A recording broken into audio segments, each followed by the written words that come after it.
Bonjour à tous, dans cette vidéo je vais vous montrer une nouvelle technique. Alors elle n'est pas récente, mais c'est une technique qu'on n'a pas déjà explorée et qu'on n'a pas déjà présentée sur Arsène pour passer le MFA ou le 2FA, et surtout quand c'est sous la forme d'un TOTP, d'un Time-Based One-Time Password, donc typiquement le SMS qu'on va recevoir pour valider son identité. Et donc ce type d'attaque est beaucoup utilisé, souvent à la suite d'un phishing sur lequel on a récupéré des identifiants, hein, donc suite à un credential harvesting, ou suite, et parfois les deux, c'est parfois combiné, à une data leak, une fuite de données qui nous a permis de récupérer des identifiants et un numéro de téléphone associé à ces identifiants pour la partie MFA. Et donc c'est les hypothèses de base qu'on rentre dans ce qu'on appelle un callbot. Habituellement, le callbot, et très souvent, c'est pas quelque chose d'aussi graphique que ce que je vous présente ici. C'est quelque chose, on a vu beaucoup de bots Telegram qui utilisent du coup des API directement et des navigateurs en headless.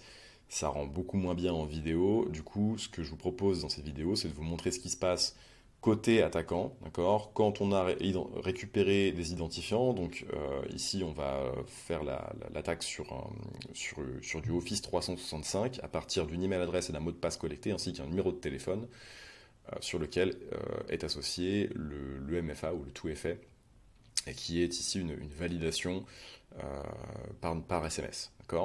Et donc le callbot, à partir de ces informations-là, va se connecter et bien souvent instaurer après une persistance en ajoutant son propre facteur qui ne nécessitera pas du coup d'aller tromper la victime.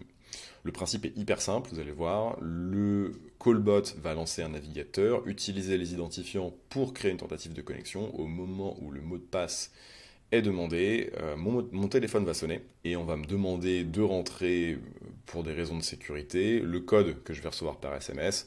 Je saisis le code, il est intercepté par le serveur VoIP qui fait l'appel et réinjecté par le callbot dans la session afin d'identifier du coup le hacker. On est parti. Donc dans le callbot ici, j'ai rentré l'adresse email, le mot de passe et le numéro de téléphone associé au compte pour recevoir le SMS. On est parti.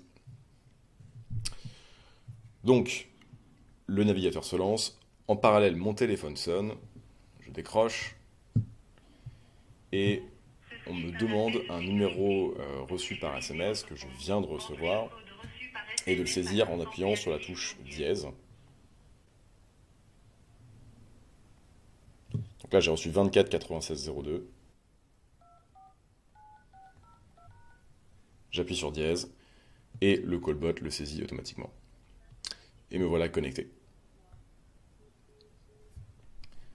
Et donc de cette façon, le callbot a accès à la boîte mail du collaborateur compromis et permet du coup d'aller installer son propre facteur d'authentification pour éviter d'avoir à faire cette manipulation, d'avoir un appel qui est quand même suspect et qui a un taux d'échec. Hein. On peut se rendre compte de la manipulation